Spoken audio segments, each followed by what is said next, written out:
SSC GD आज से exam शुरू हुआ है, यानी 27 अप्रैल से। बच्चों वैसे तो कायदे में 4 शिफ्टों में डिग्री फर्स्ट शिफ्ट का कहीं एग्जाम हुआ ऐसा कोई प्रूफ हमें नहीं मिला है। बाकी किसी का हुआ होगा तो हम उस तक नहीं बता दीजिएगा कि फर्स्ट शिफ्ट में किसी का एग्जाम हुआ है। तो बाकी हमने बाकी शिफ्टों का देखा है कि भाई जो भी हमें मिल पाई उस हिसाब से हमने देखा कि 2 शिफ्टों के हिसाब से मैं रिव्यू बता देता हूँ वो क्या क्या है। जैसे हम मैथ्स की बात करते हैं तो मैथ्स में कुछ भी अनएक्सपेक्टेड नहीं आ रहा, इजी मैथ्स हम इसको बोल सकते हैं। मतलब मैथ्स को टेंशन लेने की जरूरत नहीं है, बस 1-2 चैप्टर का रेशो इन्होंने खराब कर दिया है कि जैसे अगर हम बात करते हैं HCM LCM जहाँ से 1 क्वेश्चन आता था वहाँ से 3-3 क्वेश्चन पूछ लिए हैं। बोट एंड स्ट्रीम को बच्चे हल्के में लेते हैं तो उससे 3-3 क्वेश्चन पूछ लिए हैं। बाकी एवरेज से हर कोई एक्सपेक्ट करता है 2 क्वेश्चन आएंगे, वहाँ से 1 भी नहीं आया है। तो इस तरह से क्वेश्चन को बिगाड़ने का या रेशो को बिगाड़ने का काम किया है। बाकी 18-19 क्वेश्चन जो थोड़ा बच्चा जानता है वो करा पा रहा है, मतलब एवरेज बच्चा मैथ्स में 18-19 ला पा रहा है। अगर मैं रीजनिंग की बात करता हूँ तो रीजनिंग जरूर अनएक्सपेक्टेड आई है। रीजनिंग ने परेशान किया है बच्चों को।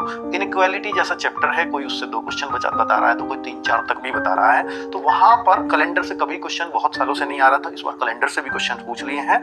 तो लेवल जो रीजनिंग का है, रीजनिंग में बच्चों को 15, 16, 17 ये एक अच्छे स्कोर माने जा रहे हैं, जैसा आज बच्चे बता रहे हैं। हिंदी की बात करते हैं तो हिंदी में 1-2 क्वेश्चन के पास, बाकी तो सब वैसे ही है जैसे हिंदी पूछी जाती रही है।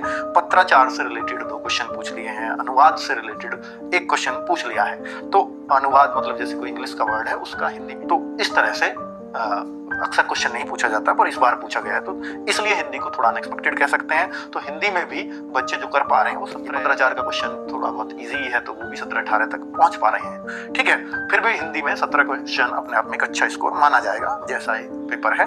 इंग्लिश की बात करें तो इंग्लिश में भी वाला आ रहा है, हिंदी में भी और इंग्लिश में भी। अब तक क्लोज टेस्ट आता ना खाली स्थान वाले, तो उस टाइप से नहीं है। जीएस की मैं बात करता हूँ तो जीएस नॉर्मल आई है, जीएस जैसी पिछली बार थी वैसी ही है। 15-16 तक भी बच्चे इसमें एक एवरेज बच्चा कर पा रहा है। जीएस अगर 15-16 जा रही है तो बहुत बड़ी बात है, तो 14-15 कर पाएंगे। जीएस में स्ट्रेटेजी के 5-6 क्वेश्चन है, हिस्ट्री के 2-3 क्वेश्चन है, साइंस के 2 क्वेश्चन है, इकोनॉमिक्स के 3 question, geography 2-3 question, current affairs भी 1-2 क्वेश्चन ही आ रहा है। ठीक है, स्टैटिक के 5-6 करने लायक है। तो ये पूरा आपका एसएससी जीडी के पेपर का रिव्यू है। Thank you.